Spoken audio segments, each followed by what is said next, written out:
आज के कार्यक्रम के हमारे माननीय प्रमुख अतिथि जी श्रीमान अरविंद नेताम जी,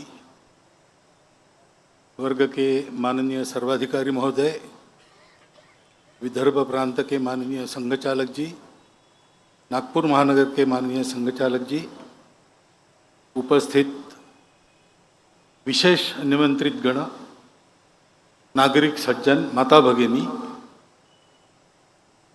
एवं आत्मीय स्वयंसेवक बंधु,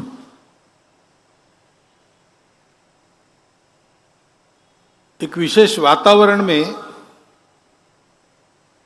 यह अपना समापन कार्यक्रम संपन्न हो रहा है। संघ के स्वयंसेवकों के लिए शताब्दी समारोह शुरू होने के पूर्व का ये वर्ग है। 1.25 साल चल रहा है, वो पूरा होगा विजयदशमी को। उसके बाद उस निमित्त जो कुछ योजना हमारी है वो वर्ष भर चलेगी। परंतु एक तात्कालिक वातावरण जो खड़ा हुआ है कुछ दिनों से देश में, पहलगाम में जो हमला हुआ, नृशंस हमला हुआ और हमारे नागरिकों को हमारे देश के अंदर आकर आतंकवादियों के द्वारा मारा गया, तो स्वाभाविक सबके मन में दुख था, क्रोध था और अपराधियों को शासन होना चाहिए इसकी उत्कट इच्छा थी। तो कुछ कार्रवाई हुई और शासन किया गया। इस सारे प्रसंग में अपने सेना की क्षमता और वीरता फिर से एक बार चमक उठी। रक्षा के विषय को लेकर जो तरह तरह के अनुसंधान हमारे होते हैं, उनका कारगर होना साबित हो गया। उनके पराक्रम के साथ निर्णय लेना और करने के लिए कहना, ये जिनका दायित्व है ऐसे शासन प्रशासन के लोग, उनकी दृढ़ता भी हम सब ने देखी।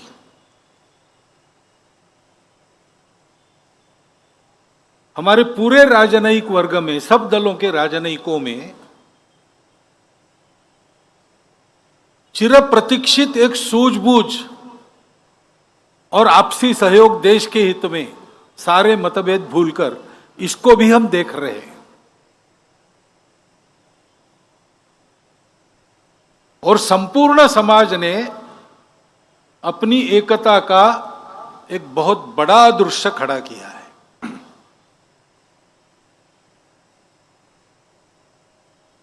ये दृश्य अगर चिरस्थायी होता है, प्रसंग पुराना होने पर फीका नहीं पड़ता है और चलते रहता है, तो अपने देश के लिए ये बहुत बड़ा संबल है।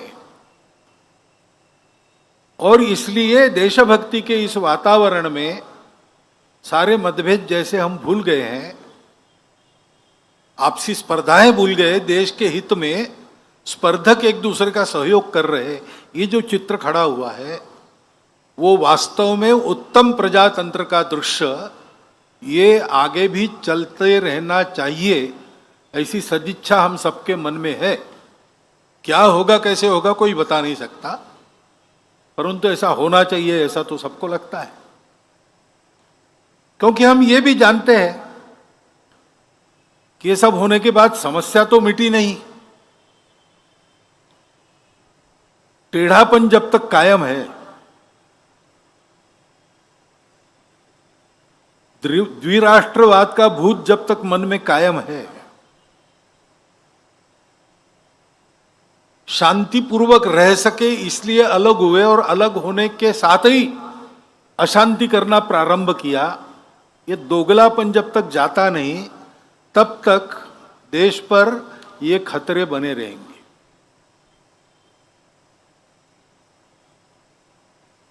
हम देखते हैं युद्ध के प्रकार भी बदले, आमने सामने लड़के नहीं जीत सकते तो 1000 कट्स की पॉलिसी, आतंकवाद को सहारा देकर उसके जरिए लड़ना,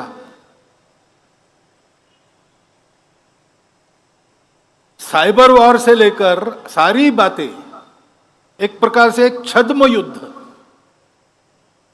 प्रॉक्सी वॉर, ये सतत चल रहा है। बार बार शासन करने के बाद भी, बार बार सारी दुनिया ने कहने के बाद भी ये बात जाती नहीं है। और युद्ध के प्रकार आजकल बदल गए। आमने सामने आकर लड़ना, जो जीतेगा वो सिकंदर, ये नहीं रहा। अपने घर में बैठकर ही बटन दबाकर इधर ड्रोन्स छोड़े जा सकते हैं। युद्ध की नई नई तकनीकें आ रही है। ये सारी स्थिति हमारे सामने आई है। इस निमित्त दुनिया के देश क्या क्या करते हैं, क्या क्या जो उन्होंने किया है, उनकी भी परीक्षा हो गई है। सत्य के साथ पूर्णता खड़े कौन होते हैं, कौन उसमें भी अपने स्वार्थ देखकर और उस प्रकार चलते हैं, और कौन सही सही हमारे विरोधी ही है। उनके अपने स्वार्थों के कारण ही है, परंतु यह सारी परीक्षा भी हो गई है। और इसलिए ये बात ध्यान में आती है कि अपनी सुरक्षा के मामले में हम लोगों को स्वनिर्भर होना ही पड़ेगा। हम तो सत्य और अहिंसा वाले देश है। हमारी तरफ से दुनिया में हमारा कोई भी दुश्मन नहीं है, परंतु दुनिया में दुष्टता है, उसके चलते बिना कारण इस प्रकार वारदातें करने वाले लोग है तब तक हम लोगों को अपनी सुरक्षा के लिए पूर्ण सन्नद्ध और पूर्ण सजग होना पड़ेगा। नई नई प्रकार की तकनीक, उसका अनुसंधान होना चाहिए। सेना प्रमुख ने कह दिया कि सारे अनुभव का हम भी विचार कर रहे हैं, हमको कहां कहां और आगे बढ़ना है, क्या क्या करना है, ये सब चलना चाहिए। सेना, शासन, प्रशासन, ये सब लोग ये करें, परंतु केवल इनसे नहीं होता। असली बल तो समाज का होता है। द्वितीय महायुद्ध में लगातार महीना भर अपनी पूरी ताकत एक करके हिटलर ने लंदन पर बमबारी की ताकि झुक जाए। देश का नेतृत्व था तो वो विचार करने लगा कि शरण जाना चाहिए क्या। सेना समाप्त हो गई, वायुसेना नहीं है, नौसेना बकी नहीं है, और हिटलर का दोस्त मुसोलिनी तैयार है कि मैं बीच बचाव करता हूं। तो उनके भी मन में विचार, चर्चिल जैसे प्रधानमंत्री के मन में आया कि क्या करें। उसने राजा को बताया इंग्लैंड के कि मेरा मन तो नहीं है, लेकिन मेरा मंत्रिमंडल चाहता है कि हम लोग संधि कर लें और नुकसान से बचे। सारा विनाश हो रहा है और रोकने की ताकत हमारी नहीं है। तो राजा ने उसको पूछा कि तुम्हारे मंत्रिमंडल ने तुमको चुन के दिया, किसने चुन के दिया? उन्होंने कहा जनता ने। तो प्रसंग ऐसा वर्णन करते हैं कि चर्चिल इंग्लैंड की मेट्रो में घूमा और उसने लोगों से बात कर रही। अब युद्ध क्या होता है, कितना नुकसान उठाना पड़ता है, कैसे संवार होता है, अपनी ताकत क्या है, ये कोई जानते नहीं। सामान्य लोग इसको नहीं जानते, लेकिन उनके मन में एक देशभक्ति है, तो वो चर्चिल को बताने लगे कि बिल्कुल शरण नहीं जाना, हम लड़ेंगे, गली गली में लड़ेंगे, हमारे पास कुछ नहीं तो बर्तनों से लड़ेंगे। वास्तव में ऐसा लड़ना पड़ता तो क्या होता, उसकी कल्पना उनको नहीं थी, लेकिन उनका नीति धैर्य ऐसा था। उसके आधार पर चर्चिल ने कहा, फिर पार्लियामेंट में जाकर संधि का विचार छोड़ दिया और कहा कि हम आसमान में लड़ेंगे, समुद्र में लड़ेंगे, सर्वत्र लड़ेंगे, और कदाचित इस लड़ाई में अगर हमको विजय नहीं मिली तो हमारी अगली पीढ़ी हमारे साम्राज्य में जो बाकी देश है वहां जाकर लड़ाई जारी रखेगी, लेकिन पूर्ण विजय प्राप्त किए बिना हम रहेंगे नहीं, शरण तो बिल्कुल नहीं जाएंगे। ये बल उनको कहां से प्राप्त हुआ? युद्ध के बाद चर्चिल का अभिनंदन किया समाज ने। उस अभिनंदन में कहा गया कि Churchill is a lion of England. तो चर्चिल में उत्तर ने कहा कि मैं लॉयन नहीं हूं, मैं सिंह नहीं हूं। You were the lions, I only roared for you. आप सिंह थे, मैंने आपके तरफ से गर्जनाएं की। वास्तव में ऐसा ही रहता है। देश का असली बल उसके समाज का बल होता है, और इसलिए हमारे समाज को बहुत सजग रहना चाहिए, एक रहना चाहिए। हमारा देश विविधताओं का देश है, कई प्रकार की विविधताएं हैं और समस्याएं भी है, और कभी कभी एक की समस्या दूसरे के ध्यान में नहीं आती, एक के लिए लाभ के बाद दूसरे के लिए नुकसान की होती है। इस सारे जंजाल में से देश के लिए एक निर्णय करना, एक प्रकार से चलना, ये बहुत कसरत हो जाती है, तार पर की कसरत। उसके चलते समाज में असंतोष भी रहता है, सब रहता ही है, स्वाभाविक है और वाजबी भी है। परंतु हमारे देश के हित के सामने ये सब हमारे लिए जायज नहीं है। हर हालत में समाज के किसी वर्ग की किसी वर्ग से लड़ाई न हो, ये हमको देखना ही पड़ेगा। आपस में सद्भावना का ही व्यवहार रखना पड़ेगा। भावनातिरेक में आतताईपन करना, जहां आवश्यक नहीं वहां झगड़ा निकालना, प्रतिक्रिया में कानून हाथ में लेकर चाहे जो करना, ये ठीक नहीं है। किसी भी एक जमाना था जब हम परतंत्र थे, शासक हम में लड़ाई चाहते थे, वो उपद्रवियों का साथ देते थे, इसलिए जो निरपराध लोग थे उनको लड़ना पड़ता था। लेकिन अब हमारा शासन है, भारत का शासन है, भारत के संविधान के अनुसार शासन है। तो समाज का आपस का व्यवहार करते समय हिंसा करना, बिना कारण गाली गलौज वाली भाषा का उपयोग करना, प्रतिक्रिया में आके कुछ भी बोलना, ये सारी बातें हमको छोड़ देनी पड़ेगी। ठंडे दिमाग से विचार करके उकसाने वाले लोग हैं, विक्टिमहुड उत्पन्न करने वाले लोग हैं, भड़काऊ भाषा उत्पन्न करने वाले लोग हैं, इन सबके चंगुल में नहीं फंसना। अपने स्वार्थ लाभ के लिए समाज में इस प्रकार की फूट झगड़ा चाहने वाले भी लोग हैं, और इस प्रकार का फूट झगड़ा हो तो भी सदियों से हम एक रहेंगे, ऐसे ओवर कॉन्फिडेंस में भी अपने स्वार्थ के लिए थोड़ा असंयम करने वाले लोग हैं। हमको ये नहीं करना चाहिए।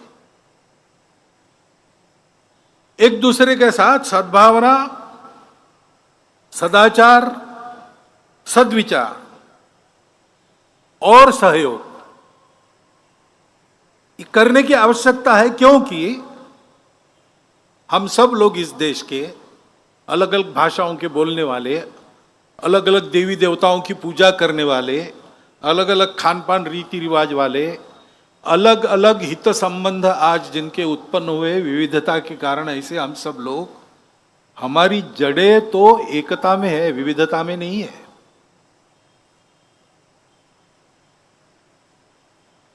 रविन्द्रनाथ ठाकुर ने कहा कि विविधता में एकता का परिचय देना और एकता के आधार पर विविधता का समन्वय करना सिखाने का काम ही भारत का प्रमुखता से धर्म है।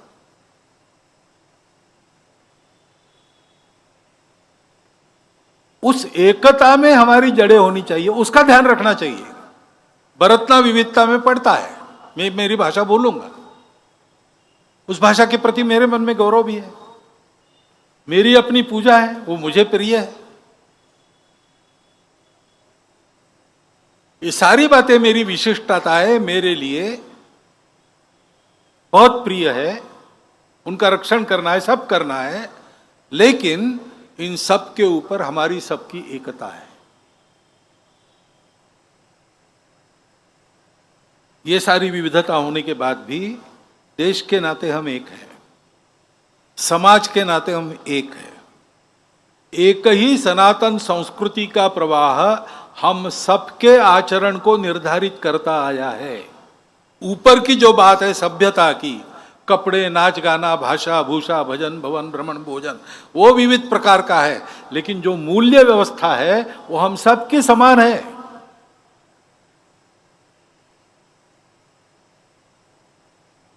और पूर्वजों से हम एक है, हमारे कोई अलग अलग वंश नहीं है।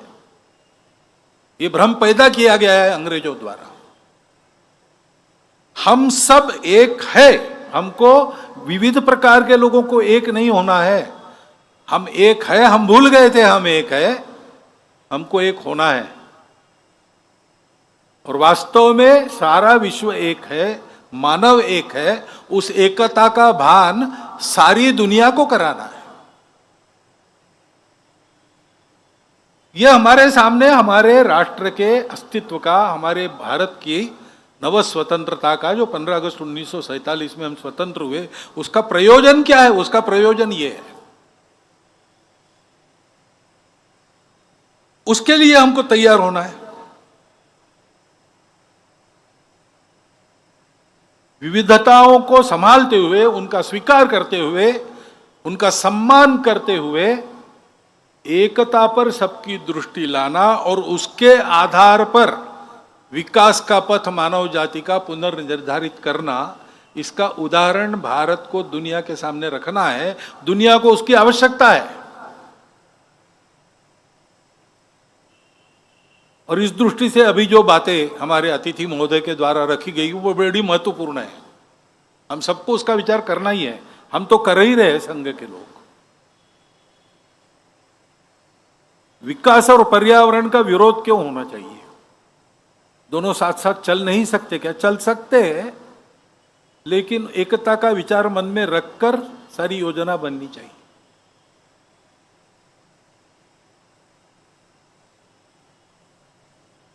हमारा आदिवासी बंधु हमारा ही समाज है। हमारे समाज में अनेक देवी देवता है। आपने कोड़ की बात करते समय कहा इतने सारे हैं, बराबर है। ये सब होने के बाद भी समाज के नाते हम एक हैं। तो अगर एक समाज है तो आपको ये कहने की जरूरत नहीं कि हमारी मदद कीजिए। संघ का काम ही है, संपूर्ण हिंदू समाज में संघ सबको मानता है। मैं कोड की बात नहीं कर रहा हूं, वो एक अलग विषय है, टेक्निकल विषय है। लेकिन समाज का ये अंग भी हमारा ही अंग है। उसकी समस्याओं में जितनी हमारी ताकत है उतना हम करेंगे। हमारा एक तरीका है। शासन के लिए आपने कुछ कहा, वो शासन के पास पहुंच जाएगा, परंतु शासन अपना काम करेगा। और कैसा करता है आपको ज्यादा मालूम है, आप रहे, इसलिए वहां हमेशा समय लगता है। और सभी फैक्टर्स एक साथ बहुत कम बार सोचे जाते हैं। लेकिन हम कहते हैं कि शासन वगैरह इन सबकी ताकत क्या है? समाज की ताकत है। तो शासन प्रशासन में सुनवाई नहीं होती तो क्या बिगड़ा? समाज है।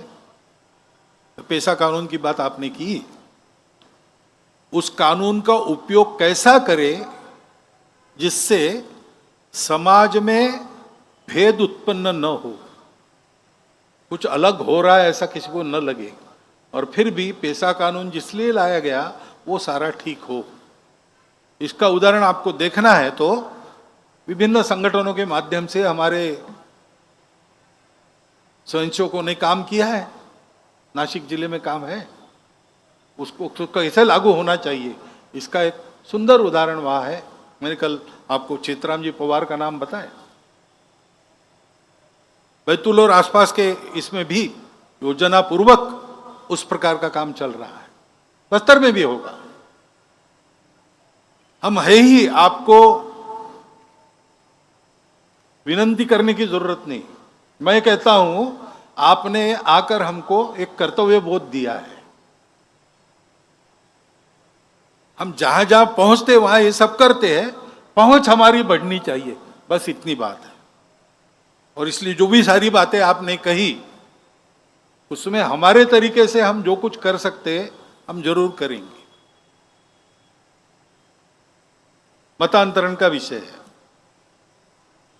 मतांतरण क्यों होना चाहिए?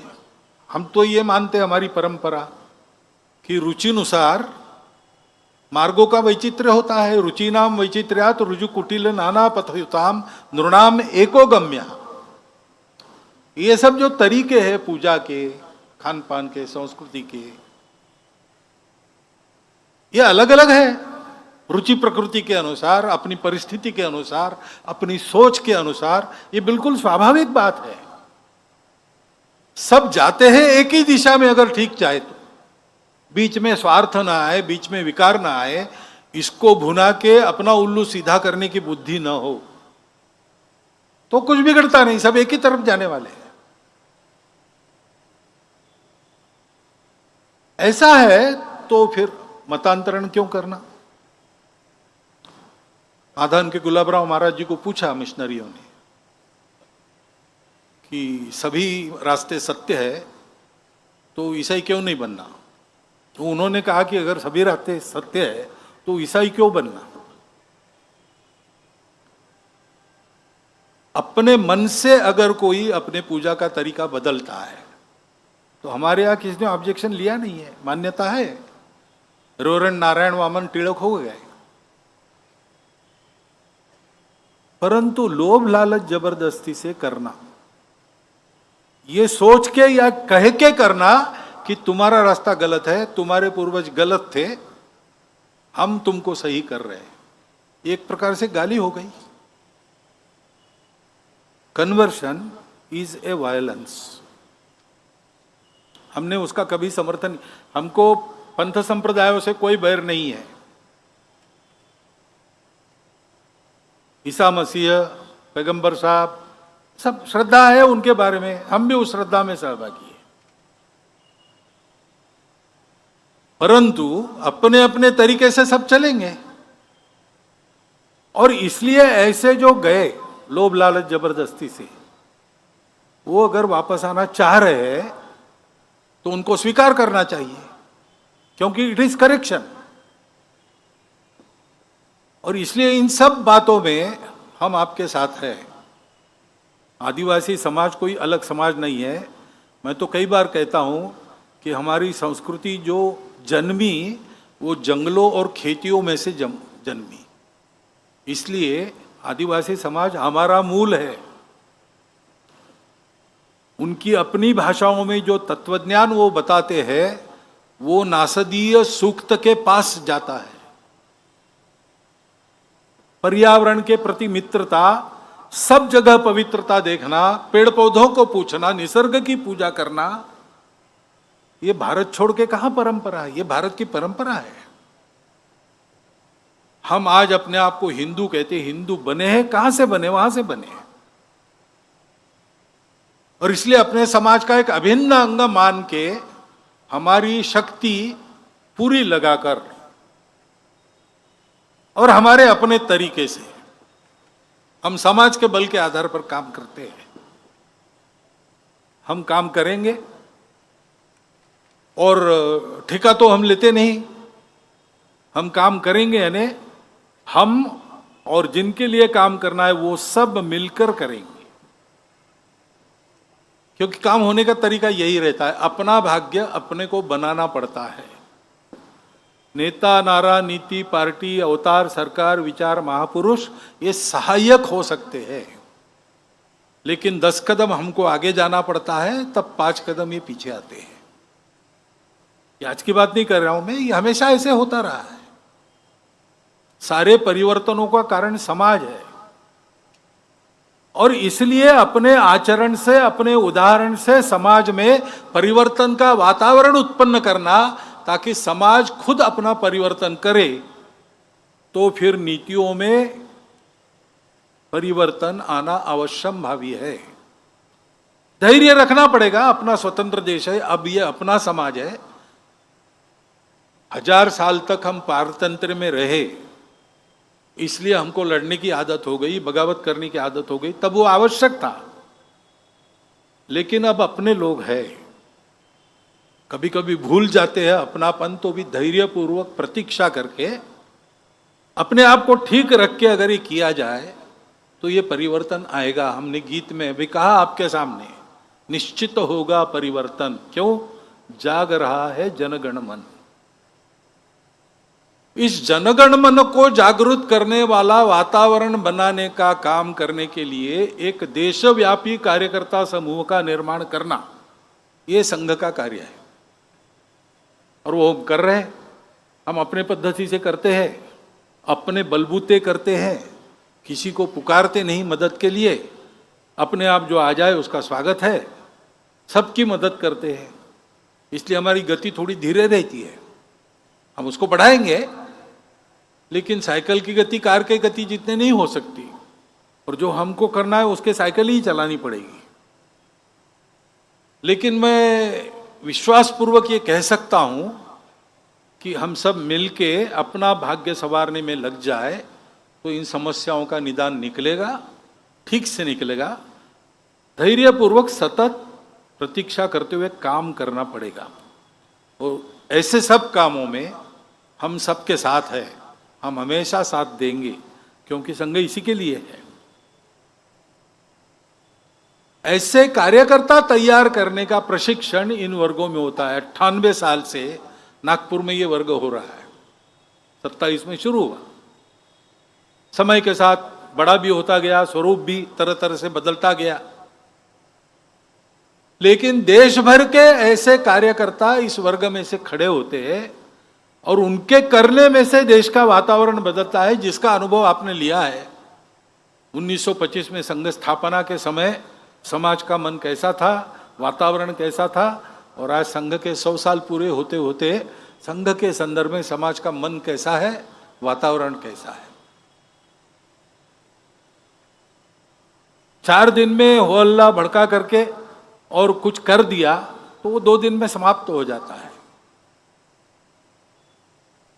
सावरकर जी ने एक बार कहा था संघ के कार्यक्रम में आकर कि हम लोग काम करते हैं, हमारा काम मूसलाधार वर्षा जैसा है, आएगी बदाबद बरसेगी 2-3 घंटे में, और सब इधर उधर हो जाएगा और चली जाएगी। वो पानी भी बह जाता है, वो आर्द्रता भी सूख जाती है, उसका फायदा नहीं होता वृक्षों को, फसल को। आपका काम कैसा है? बूंद बूंद वर्षा होती है, वो जमीन में पड़े बीज को पोषित करती है, सोए हुए बीजों को अंकुरित करती है, और उसमें से फसलें खड़ी होती। संघ का तरीका ये है। इसलिए थोड़ा कभी लगता है कि आपने करना चाहिए, हम करेंगे, जरूर करेंगे, कर रहे हैं। वास्तव में आपने जो सारी बातें कही उसके लिए आपके सामने ही मैंने अपने कार्यकर्ताओं को कहा, हमको अलग से कमेटी बनानी नहीं पड़ती, हमारी कार्यकारिणी सब स्तर पर है, और सौभाग्य से संघ की सब कार्यकारिणियाँ सक्रिय लोगों की कार्यकारिणी रहती है, नाम की नहीं रहती। तो उनके साथ जैसे मिलना जुलना होगा, बातें आगे बढ़ेगी। तो आपको बिल्कुल डरने की आवश्यकता नहीं, हम सब है, साथ है, और हम सब ये करेंगे। परंतु ये सारे समाज में करना है, और सारे समाज में करना है तो इन बातों को अपने जीवन में चरितार्थ करने वाले, समाज के साथ निरतिशय प्रेम रखने वाले, मन में बिल्कुल भेद न रखते हुए सबको अपना मानने वाले चारित्र्य संपन्न कार्यकर्ताओं की आवश्यकता है। और वही कार्यकर्ता निर्माण का काम संघ कर रहा है। उसका एक नमूना आपने यहाँ पर देखा है। मेरी प्रार्थना यही है कि ये काम केवल संघ का नहीं है, हम सबको मिलकर अपना भाग्य बनाना है। अपना भाग्य ने, हम सबका भाग्य ने, हमारे देश का भाग्य है, उसको संवारने के लिए काम चल रहा है। और इसलिए दर्शक की दृष्टि, कौतुक की दृष्टि केवल इससे नहीं होगा, प्रत्यक्ष सक्रियता की आवश्यकता है। अधिकाधिक सहभाग संघ के स्वयंसेवकों के साथ, देश हित में संघ के स्वयंसेवक जो काम करते हैं उसमें आप सबका रहे, एक अनुरोध मैं आपके सामने रखता हूं और मेरी बात पूरी करता हूं।